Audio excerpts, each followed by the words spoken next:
सरकार की अग्निपथ योजना पर गुमराह हुए उपद्रवी युवाओं को नोएडा पुलिस और भूतपूर्व सैनिकों ने दी बड़ी चेतावनी।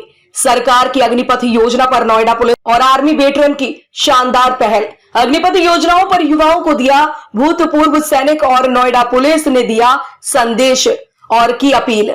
भारत बंद का जो ऐलान किया गया है, जिसको लेकर नोएडा पुलिस और पूर्व सैनिकों ने एक अच्छी पहल की शुरुआत की। नोएडा पुलिस और आर्मी बैटल ने नोएडा मीडिया क्लब में संयुक्त प्रेस वार्ता कर अग्निपथ को लेकर फैली अफवाहों को किया दूर और अग्निपथ योजना कैसे लाभदायक है उसके बारे में विस्तार से बताया। नोएडा पुलिस और भूतपूर्व सैनिक द्वारा किए गए संयुक्त प्रेस वार्ता में नोएडा पुलिस से एडिशनल डीसीपी रणविजय सिंह मौजूद रहे। वहीं army battle colonel IP Singh, colonel SK Bohra, colonel RK Bhushan, colonel SK Srivastava, colonel Shailendra Singh मौजूद रहे। समझना हो, सीधी बात है, सरकार ने डिसीजन लिया अग्निपथ होगा। अग्निपथ का एम है 4 साल आप नौकरी करेंगे, 4 साल के बाद 25% को फौज में रखा जाएगा, बाकी 75% को साइड स्टेप किया जाएगा, बाहर भेजा जाएगा, सोसाइटी में भेजा जाएगा, जो मर्जी है आप वर्ड ले। आप देख रहे हैं कि रिजर्वेशन है नहीं है, ये सब आपका अपना इंटरप्रिटेशन है। जो जो स्टेट गवर्नमेंट आपको प्रॉमिस कर रही है, चीज़ें अच्छी हैं या नहीं, ये आपका अपना इंटरप्रिटेशन, उसके ऊपर हम कमेंट नहीं कर पाएंगे क्योंकि वो गवर्नमेंट का मामला है। जहाँ तक बात है ट्रेनिंग की और कुछ लोगों का योग से क्या मकसद है प्रेस कॉन्फ्रेंस करने का, क्या कारण है? देखिए, मेरे को जो सीधा कारण नजर आता है, पुलिस, वेटरन और फौज और पब्लिक, ये तीनों एक चीज़ में ज़रूर कनेक्टेड हैं कि हम ऐसा कोई काम ना करें जिससे कि देश का नुकसान हो। वेटरन्स आगे सिर्फ इसलिए आए हैं कि देश का नुकसान होते देखना उनके लिए असहनीय है, वो इसे टॉलरेट नहीं कर पा रहे। हम आगे बढ़कर सिर्फ इसलिए आए हैं कि अगर बच्चों को प्रेस के द्वारा चीज़ें करेक्ट बता दी जाए तो मुझे लगता है कि वो इससे हटेंगे। और इसका एक बिल्कुल जीता जाता उदाहरण है कि ग्रेटर नोएडा के 11 भी बच्चा अरेस्ट नहीं हुआ। इसका मतलब है अगर 11 गाँव में चीज़ ठीक हो सकती है तो ये आगे बढ़ सकती है। बच्चों को अगर बताया जाए तो मिसगाइड होने से अवॉइड होंगे, बचेंगे।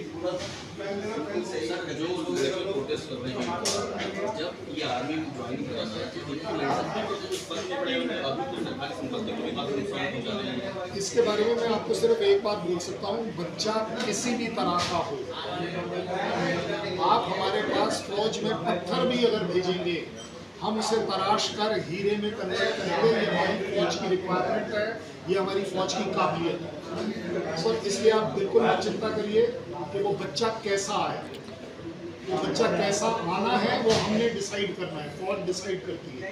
उसे कैसे तराशना है वो फौज उस 1 महीने, 6 महीने, 1 साल उसको वो तराशती है। और आपको वापस कौन सा हीरा मिलता है जो परमवीर चक्र ले पाता है। जो युवा कंफ्यूज है उन्हें आप क्या कहना चाहते हैं प्रदर्शन कर? हम उसका सवाल के तौर पर जवाब देंगे, उसके पीछे और आगे की पॉलिटिक्स करना पसंद नहीं करेंगे और उसमें हमारा कोई एम नहीं है। मैं दूसरी बात क्लियर कर दूं, कई जगह पर मेरे से भी पूछा जा रहा है कि आप किसकी साइड हैं, गवर्नमेंट की या जो प्रोटेस्ट कर रहे हैं उनकी। मेरी सबमिशन है आप लोगों से, हम किसी की भी साइड नहीं, हम बिल्कुल सही वाली बात कर सकते हैं आपसे। चीज़ अगर सही है या नहीं, वो जो कर रहा है वो उसको बताए। क्योंकि अगर अब आप मेरे से ये पूछे कि प्रोटेस्ट करना अच्छी बात है या नहीं है, तो जनाब ये आपको भी पता है कि प्रोटेस्ट करना आपका हक है। लेकिन ये मुझे लगता है कि सरकार भी अपनी जगह ठीक है कि उस प्रोटेस्ट में आप सरकारी प्रॉपर्टी डिस्ट्रॉय कर रहे हैं, ये आपका हक नहीं। अब इसमें आप कहाँ सही और कहाँ गलत ले जाना चाहें, ये आपकी चॉइस है। जहाँ तक अग्निपथ और अग्निवीर के काम करने के तरीके की बात है, रिटायर होने वाला जवान, जैसे स्टेट गवर्नमेंट ने रिजर्वेशन कर दी है, सेंटर ने अनाउंस कर दिया है कि paramilitary forces, CRPF, BSF, coast guards, इन सब में हम रिजर्वेशन करेंगे। जो जवान उस सर्विसेज में चला जाएगा, उस डिपार्टमेंट को उनको ट्रेंड सोल्जर मिल रहा है, जिसने 4 साल पूरी फुल फ्लेज ट्रेनिंग करके उनको अपनी ट्रेनिंग देने की ज़रूरत नहीं है, उनको एक ट्रेन किया हुआ जवान मिल रहा है। प्लस जवान को फायदा ये है कि वो 60 साल तक नौकरी करेगा। 60 साल तक, क्योंकि पैरामिलिट्री में 60 साल तक की वो नौकरी कर सकते हैं, उसके बाद रिटायर होगा। तब तक उस जवान की 90% ऑफ द प्रॉब्लम सॉल्व हो जाएगी, बच्चे सेटल हो जाएंगे, घर बन जाएगा और वो आराम से घर बैठ के पेंशन लेंगे। मैंने 2 एग्जाम्पल आपको दिए। तीसरा एग्जाम्पल, ये ऐसी स्कीमें दुनिया में हर मुल्क में की गई हैं। इजराइल में सबसे पहले शुरू हुआ था, अमेरिका में हुआ था, जर्मनी, फ्रांस, हर जगह हुई है ये स्कीमें। और आज उनकी आर्मी टेक सेवी है और एकदम थिन है। इतनी बड़ी आर्मी रखने की जरूरत नहीं होती है, हमें आर्मी चाहिए जो अग्निवीर की जो योजनाएं हैं, ये पिछले 1.5-2 साल लोग इसके लिए तैयारी कर रहे हैं, सोच विचार कर रहे हैं। और जितनी सारी स्कीमें बनी हैं, ये यूथ के लिए, जो यंग लड़के हैं, उनके लिए बड़ी फ़ायदेमंद है। ये ज़्यादातर सवाल आप लोगों ने पूछ लिए हैं। ट्रेनिंग में कोई फ़र्क नहीं पड़ने वाला। 4 साल की ट्रेनिंग के बाद भी जब वो 21 साल का होगा या 25 साल का होगा, तो वो जवान होगा बिल्कुल किसी भी ऑर्गेनाइजेशन में जाने के लिए। Central military forces, paramilitary forces में है, बैंकिंग में है, मिनिस्ट्री ऑफ डिफेंस में है। और ट्रेड वाली वो कॉन्फिडेंट रहेगा, क्या कहते हैं, मैं किसी भी नौकरी कर सकता हूँ। और उसको सारी सुविधाएँ फौज में मिल रही। ट्रेनिंग में जो जाएंगे, ये लोग जाएंगे, पलटन के 800-900 नफरी होती है।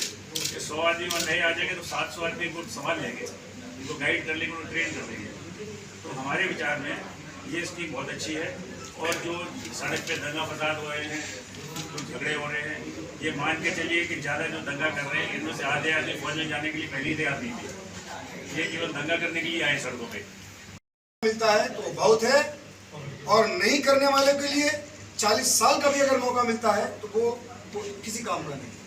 तो एक दिन का सेवा भी मिलता है अगर देशभक्ति के लिए, तो अपने आप को बहुत प्राउड फील करना चाहिए। तो मैं समझता हूँ कि ये 4 साल पहले जो कॉन्सेप्ट आया है, और जैसा कि सर ने बताया, बहुत सारे जगहों पे ये चीज़ें हुई हैं, ये वेल एक्सपेरिमेंटेड है, और उसका एक फ़ायदा लोगों को देखा गया है, तभी हम लोग यहाँ इस गवर्नमेंट की तरफ से एक इनिशिएटिव हुआ है। सर, सो कि इस साल के लिए उन 2 साल के, पिछले 2 साल के बच्चे जो कि क्लियर कर चुके हैं अपना मेडिकल या फिजिकल, उनको उस 2 साल की रिलैक्सेशन दी जा रही है।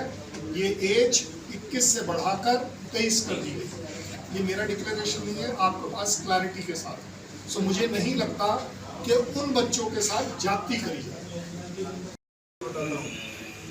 जिस व्यक्ति को सेना में भर्ती होकर अपने मातृभूमि की सेवा करनी है, वो कभी भी राजकीय संपत्ति, भारतवर्ष की संपत्ति को डिस्ट्रॉय करना तो दूर, डिस्ट्रॉय करने वाले के सामने खड़ा हो जाएगा और उसे सेव करेगा। ये एक भावना ऐसी है, जो संस्कार हमें अपने इस देश के, अपने इस परिवार से मिलता है।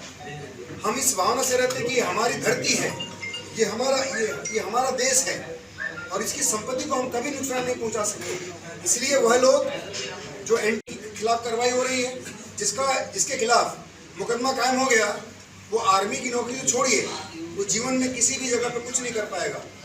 यहाँ तक वो बिजनेस भी करने के लिए एलिजिबल नहीं हो पाएगा बाद में। तो ये स्थितियाँ, तो प्राइवेट काम भी करने के लिए एलिजिबल नहीं होगा। आपने देखा है कि हर काम में हर व्यक्ति का एंटीसीडेंट वेरीफाई होता है, उसकी जांच की जाती है, उसके बारे में उसका पूरा परीक्षण किया जाता है। तो ऐसे केस में वो कभी भी वो आदमी एलिजिबल नहीं डिक्लेयर होगा। चूँकि आजकल ऑनलाइन व्यवस्था है, आज यहाँ पे आपके खिलाफ मुकदमा कायम हो गया, इस देश के किसी भी कोने में जाकर, किसी भी थाने में जाकर आपका रिकॉर्ड देखा जा सकता है। तो ऐसे लोगों के खिलाफ कार्रवाई अगर एक बार हो गई, तो उनका कैरियर चौपट हो गया, पूरी तरह चौपट हो गया। तो इसलिए कार्रवाई हो रही है, और आगे भी जो इस तरह से सोचने वाले हैं, करने वाले हैं, सब लोगों को ये फेस करना होगा। इसलिए सभी यूथ से हम सबकी अपील है, हमारे वेटरन्स ये चाह रहे थे कि क्लियरिफाई कर दिया जाए स्टैंड को। आपने सभी लोगों ने बड़े अच्छे तरीके से चीज़ों को एक्सप्लेन किया है। अभी और भी कोई अगर क्वेरी है तो अभी आपका स्वागत है।